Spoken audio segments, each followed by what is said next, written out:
Hiraethu.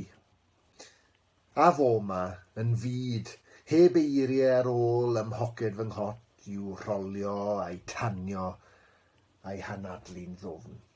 Does dim blwch post na chyfandir pell all ddal fy meddyliau, o'i diferu I lythyr a'i stwffio I botel mwyn i'r don gael dweud fy nweud.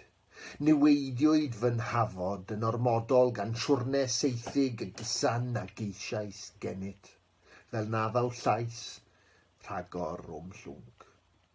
Cofio rhedeg fy mysedd trwy dy wallt, a dal I allu teimlo a nabod pob blewyn, fel cofio pob cam o'r daith am adre drwy'r fagddi pan fo'r lleiad yn torri ei chalon. Gallu codi bys a dilyn amlinelliad dy wyneb, gallu blasu pob atgof, gallu daroglu di mor rhugl.